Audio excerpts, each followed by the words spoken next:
A couple of weeks ago, I started playing Runescape 3 with a simple question: can you play it like it is 2001? Now, after completing all the content the Classic era had to offer, so around 3.5 years, I think I can answer the question. But first, let's take a step back. I've never played the modern version of Runescape before starting with the series. Instead, I've come on over from the old school version, which I also just started playing in 2021. In this time, I've read a lot of disdain for what Runescape 3 has become, especially from those who played it back in the day and felt their favorite game got ruined by some update. But I started without any prejudice, never knowing what the game was like and how it changed over the years. So, to change that, I decided to start the series, trying to go through every single update in order of its release date. Which was relatively easy in some aspects, thanks to the extremely well documented wiki. My main drive was experiencing quests and stories in a cohesive manner. After getting my Questcape in old school, I was craving to see how many of the storylines continued and how many new ones would pop up. For the most part, I have no idea of a lore that has not made its way into old school yet, only that the gods seem to play a big part. Now, let's jump into it. I want to take this opportunity to break down some of the larger elements of gameplay and hurdles that arose so far, and at the end, a bit of a review on where the account stands. If you're just interested in that, I'll always have chapters set. The first and probably biggest part: the combat system. Combat was really simple back in the day. Click an enemy, you attack until they die, or you die. Eat food if need be. That was it. Combat in modern RuneScape, well, I've only seen it, as I play in Legacy mode to be more faithful to the original, but from what I've seen, setting up your UI seems to be the first major boss fight in this game. Even in Legacy mode, many changes still apply. Hit point and prayer levels are multiplied by 10 to allow finer separation of damage. Hit calculations are completely different, with zeros basically being non-existent now, and whatever they did to magic. Magic stands out quite weirdly in current old school, where a lot of enemies have absolutely no defense against it, allowing you to kill high-level monsters fairly quickly as soon as you unlock Fire Strike at level 13 and get any kind of staff. In the current Legacy mode that, well, it's terrible. Gear appears to have become the deciding factor, and with pretty much no mage gear in Classic, that was really rough. Unlocking Ironman staff finally allowed me to kill a cow in less than 4 hits. Range also was rough to train, but there were at least a decent selection of good bows. Both skills suffer greatly from having almost no gear back then. Melee, on the other hand, slapped. Even with low attack, you hit fairly consistently, there's a good selection of weapons and armors, and the animations are nice to look at. The revamped skill requirements hit me a bit unexpectedly, with pretty much every tier from Steel onward jumping up 10 level. But the progression curve was quite similar to my start in old school. I'll be locked to the Legacy mode until 2012, when the Evolution of Combat update launched, and I'll do my best to learn it quickly. I've heard that it got tweaked tremendously, so the version I'll experience probably will be quite different from back then, but I'll never know. Talking about skills, let's take a look at the non-combat ones. Most of them have been rebalanced and reworked over the years. While the core principles still remain, the craftable assortments have increased and level requirements have been adjusted. Originally, on release date, there were 16 skills, however many of them were changed shortly after. Magic and prayer were split in a good and evil side, quest points were their own influence skill, and tailoring served as a prelude for crafting. This leaves just 10 left that are still around. Over the course of Classic RuneScape, this selection was expanded to 18. For the non-combat skills, mining and smithing stood out to me especially. The crafting requirements were so far off the level you'd actually use the items, it's pretty laughable. And it was even more insane for the first few months. Imagine needing 99 smithing for a body and legs that require 5 defense to wear. Crazy! It took some time getting used to slowly hammering items into shape and reheating them throughout, instead of just instantly making them, and this whole deal with the separate storage of ores and bars was a bit confusing as well. I tried to do it as back then, by running inventory of bars from the bank to the anvil, but occasionally some duplicate bars got auto-stored there, and I missed them at some point. And probably at multiple points did I craft something that I did not have the original level requirement for. I am just very glad that I've never had to experience the fatigue system from Classic, forcing you to rest after some amount of actions. Overall, the skills could be trained relatively closely to the original versions, and how tedious some of them were, especially Herblore. Just grinding Chaos Druids all day long to get some herbs. Luckily, these times are over. Soon, farming and Slayer will make that far easier. I said that my primary goal for the series were the quests.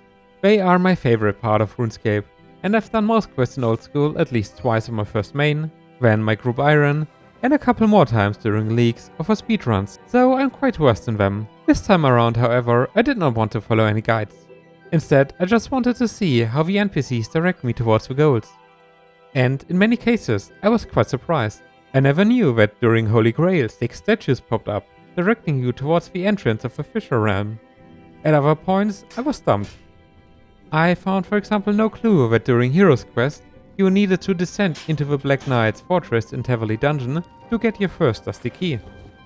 I cannot unwrite my memory, so I still knew what to do, but that one caught me a bit off guard.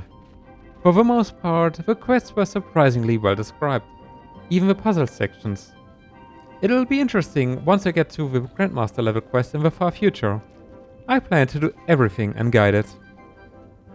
Anyway, of the original 50 quests we did complete... well, that's a bit hard to quantify. The majority of quests were unchanged, bar some very minor adjustments here and there, but others not so much. 3 were degraded to mini-quests, which in gameplay terms meant no change, just that they no longer give quest points, which caused some issues for the quest with a quest point requirement, namely Dragon Slayer, Heroes, and Legends quest. Others were replaced by entirely new ones, either because the original was frankly speaking terrible, as in Romeo and Juliet, which was replaced by a new love story in the form of Gunnar's Ground, or the story was revamped and the original didn't quite fit anymore, as was the case for Prince Ali Rescue, which got reworked into 2 new quests to tell a much more detailed story. The only quest I decided to skip was the reworked Black Knight's Fortress. As far as I understood from the wiki, this is chronologically the first quest in the 6th Age, so a massive story spoiler. While its quest points were sorely missed, I think it was for the best. In the end, 50 quests were completed with Legends quest, so it did work out, one way or the other. My biggest takeaway from the quest were how inconsistent the behavior of quest-specific interactions were, especially on Karamja. Items had to be used a lot on specific objects or NPCs, while in most cases a simple interact with left click worked. Also, it caught me by surprise how many questlines were actually already developed quite early on. Especially the Elf quest and the loosely collected Majorat stories. I'll be eager to see if the established lore will be followed or more changes will come. Now lastly, I wanted to go quickly over my bank. It's nothing really noteworthy at this point, just wanted to show my struggle of keeping something organized without finding bank fillers. I know the tabs did not exist until 2008, but like running, this is one of the changes I will disregard and will use the bank mostly as it is right now. I'll still use it to store coins though. So, my main tab. It's just some basic loot that doesn't fit anywhere else. Around 500k coins, so not quite enough for the multi-cannon yet, but soon enough. I don't really know what money will be used at this stage of the game, and with the countless rebalancings to coins, from drop tables to vendor prices, it's hard to have a reference point. I guess I'll just have to find out. Next, a bit of gear. Melee is the most complete set, with 2 nice pieces of rune and a dragon sword. No D-chain, but that would be a bit too grindy for me at this point. The black armor I keep in case of quest point requirements. Mage and range are both extremely lackluster with just the most basic tier and no pants. So weird. At least in terms of bow we had some variety, with a hard-earned new short bow providing decent damage. But with only steel arrows in sufficient quantity, we're limited here as well. And some cannonballs already for my cannon once we get it. The Legends Cape providing some very minor damage bonus to all combat styles. I don't really know how much 1.7 bonus damage is, but I doubt it's a lot. Then some special weapons from quests to round it off, and some very limited jewelry. Our Mighty Magic tab, with our Pathetic Staff of Air, capable of killing cows in 3 hits, with good luck, and our Mighty Ivan Staff, which kills them 3 times over. So happy to have received it. In terms of runes, we don't have that many left, but with access to Wizard Skill Shop, we can buy pretty much all that we need. And a little spoiler from Rune Mysteries, our air talisman to begin rune crafting soon. Next, our empty larder. I had to go catch more fish during Legends Quest to even be able to complete it, as we were completely out. There's almost nothing decent left at this point. I believe fishing will be the best source for food for quite a while, so I'll AFK it a bit in the future. Then we have a very rare sight for an RS3 player. Actual tools in the bank. Most of these are stored in the tool belt, but I try to remember to take them out into my inventory for skilling activities. I forgot sometimes, usually only noticing while editing the videos later. It's hard to remember if actions simply work. If every time I missed a tool I got an error message, I'd have a lot more trips to the bank to make, but at least fewer mistakes. Beyond that, I think only the cooking gauntlets and our very sturdy lockpick have any actual use in here. Our nearly depleted stock of skilling materials. Now I remember why I have no strength Emmy. No ruby. Shame. Had to use up pretty much anything to complete the Legends Guild requirement. The only thing left, in a noteworthy capacity, are steel arrowheads, which I accidentally made instead of dart tips. At least some more ammo if we need to train range again. Our herb tab isn't looking much better. Early herbs, aside from tarumin, are completely cleaned up and no secondaries to speak of. Only thing left are super attack potions now. Let's make one. Yeah, that's a good potion. We'll phase out our stack of normal attack potions soon enough. For super strength, we need a few more levels. Anti-poison and prey, however, are both very useful already, especially now with all protection prayers unlocked. With farming and slayer coming soon, we'll have a much better selection of herbs and hopefully can extend our potion stock. Last but not least, my stash of random quest items, strange rocks that would continuously fill my inventory if I didn't bank them, as well as this handy orb of Oculus. In case you don't know this one, you can buy it in Alcarid to enable a free camera mode. Pretty neat for some cinematic shot. Look how far that thing goes. Crazy. That just about covers the account so far, with the classic content of RuneScape now completed.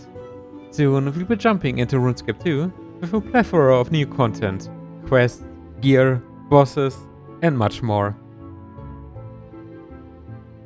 So, to answer that initial question, can you play RuneScape like it is 2001?